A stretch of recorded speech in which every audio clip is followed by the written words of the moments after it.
Olá turma, tudo bem com vocês? Eu sou o Matheus Gaboardi. Hoje eu queria discutir a respeito da seguinte pergunta: como o seu dinheiro rende? Você sabe? Nós vamos aqui hoje entender os principais indexadores e as principais formas de rentabilização do seu dinheiro voltadas para a renda fixa. Antes de entender o como o seu dinheiro rende, temos que entender o porquê o seu dinheiro rende. Ao você fazer um investimento, o que você está fazendo de fato é pegar o seu capital e emprestá-lo para uma instituição, um banco, uma empresa que seja, de forma que ela utilize o seu capital para financiar os próprios projetos, para fazer os próprios investimentos. E ao você fazer isso, você é remunerado, você é premiado na forma de juros. Esse é o preço por você emprestar o seu dinheiro para que uma outra entidade utilize-o como bem entender. E esse prêmio, essa rentabilização do seu capital, segue a lei máxima do mercado. Quanto maior o risco, usualmente maior o retorno. E quais são as formas que esse retorno se apresenta para mim, investidor? Ele pode se apresentar de duas formas. Ou como um título pré-fixado, ou seja, ao emprestar o meu dinheiro para a instituição, eu sei exatamente o quanto eu vou receber percentualmente ao ano se eu esperar até o vencimento do título. Por exemplo, se eu contratar um título pré-fixado com uma taxa de 13% ao ano, durante 3 anos, eu vou receber ao final de 3 anos 13% a cada ano investido, obviamente sob efeito de juros compostos. Porém, essa não é a única forma que o seu dinheiro pode rentabilizar. O seu dinheiro também pode rentabilizar em títulos pós-fixados ou títulos híbridos, que usualmente estão atrelados a um indexador. O que é um indexador? Que bom que você perguntou. Um indexador, de uma maneira bem simplificada, nada mais é do que um número referência ao qual o seu dinheiro vai seguir aquela mesma rentabilidade. Ou seja, é um norte que o seu título vai acompanhar o rendimento conforme aquilo oscile. Isso vai ficar muito mais claro quando eu der um exemplo. Um dos indexadores mais famosos que tem é o IPCA, que é o Índice de Preços ao Consumidor Amplo, que nada mais é do que a medida oficial do nosso governo para a inflação. E se você contratou um título pós-fixado indexado ao IPCA e a inflação for de 10%, esse título seu renderá os 10% do IPCA. Usualmente, os títulos atrelados ao IPCA são títulos chamados de híbridos. O que é um título híbrido? Que tem uma parcela pré-fixada, ou seja, tem uma rentabilidade garantida na hora que você contrata, e uma parcela pós-fixada, que é atrelada ao indexador. Se você abrir hoje o site do Tesouro Direto, você vai encontrar títulos lá da seguinte forma: IPCA mais 4,5%, IPCA mais 5%.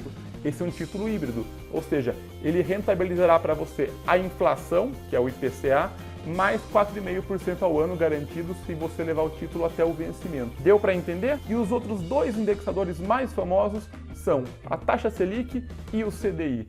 Ocorre muita mistificação por trás dessas duas taxas e temos que entender quais são as diferenças e as similaridades entre elas, além do que elas são e o que elas representam. A mais famosa de todas é a taxa Selic, que é a taxa de juros básica da economia. Ela não é medida, diferente do IPCA, que ele é medido pelo IBGE, ela é definida pelo Copom, que é o Comitê de Política Monetária Nacional. É a taxa de juros, em teoria, que deveria ser a menor de todas. Vamos entender primeiro o porquê. Uma vez que esse título público é um título atrelado ao governo, que em teoria é a entidade que tem a menor probabilidade de te dar um calote, ou seja, que tem a maior garantia de te dar o retorno financeiro, é fácil entender que a taxa de juros que ela oferece pode ser a mais baixa do mercado. Só você pensar comigo, o governo está te pagando uma taxa de, digamos, 10% ao ano para emprestar dinheiro para ele.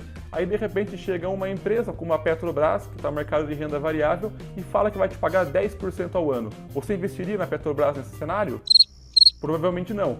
A Petrobras precisa te remunerar muito mais do que isso para que você aplique o seu dinheiro lá. E a definição da taxa Selic tem uma série de fatores macroeconômicos por trás, e um dos mais importantes é o controle inflacionário. Quando o governo quer controlar a inflação que já está subindo desenfreadamente, ele tende a aumentar a taxa Selic, e quando o governo quer estimular o consumo, ele abaixa a taxa Selic. Vamos entender como é que isso funciona. Uma vez que a taxa Selic, a menor taxa de juros que vai servir de referência para todos os outros empréstimos e aplicações, se é uma taxa está baixa, você pode considerar que o dinheiro está barato, ou seja, será muito mais estimulado empréstimos, financiamentos, aplicações, de forma que a economia como um todo se movimenta. Agora, se a inflação está subindo muito, o custo de vida da população em geral está subindo, porque a economia está muito acelerada, ao governo elevar a taxa de juros, ele torna o dinheiro mais caro, concordam? Portanto, isso vai tender a desestimular a economia, por consequência, baixar a inflação. Legal, Matheus, entendi a Selic. O que é o CDI?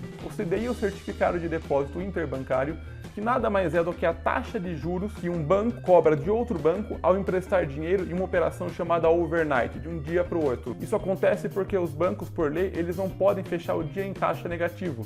Eles têm que fechar o caixa no 0 a 0 ou positivo. Isso serve para impedir que o sistema bancário entre em colapso. Os bancos fazem isso movimentando milhões, bilhões de reais por dia. E você que está mais atento já deve ter entendido o porquê que o CDI é muito próximo da Selic. Porque uma vez que um banco tem que emprestar dinheiro para o outro, concordam comigo que se de repente o CDI fosse muito mais alto do que a Selic, um banco poderia fazer um empréstimo do governo e repassar para um outro banco e ganhar com a diferença das taxas? O mesmo raciocínio vale ao contrário. Se o CDI está muito baixo, concordo que o banco poderia emprestar o dinheiro de outro banco e aplicar no governo e ganhar também com a diferença. E é por isso, como vocês podem observar, que a taxa Selic e o CDI andam muito próximas uma das outras ao longo de todo o tempo. Tá entendido? Hora da revisão. A culpa foi do mestre linguiça, porque...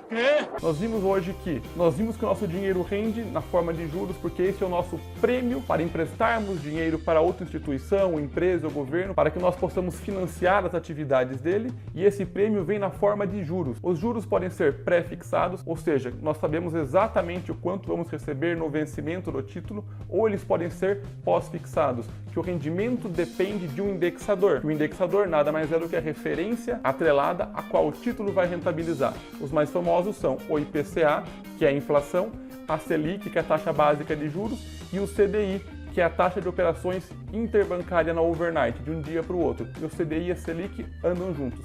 Entendendo os principais indexadores, as principais formas que o dinheiro rentabiliza, isso te dá munição, te dá a melhor arma que você pode utilizar para suas decisões, que é o conhecimento. Entrando agora num aspecto um pouco mais avançado, mas que você precisa entender para conseguir tomar decisões financeiras melhores, é responder a seguinte pergunta: você prefere uma taxa Selic a 6,5%, como nós temos agora na data da gravação desse vídeo, ou uma taxa Selic de 15% ao ano? A resposta correta, assim como para tudo no meio dos investimentos, é depende. Nesse caso, depende muito do que? Depende da inflação. As pessoas desconsideram muito a inflação ao contratar um título, porque a inflação nada mais é do que a correção monetária do seu dinheiro. Se você tem uma taxa Selic de 15% e a inflação está na casa dos 12%, a remuneração real do seu dinheiro é de 3%. É a diferença entre os dois.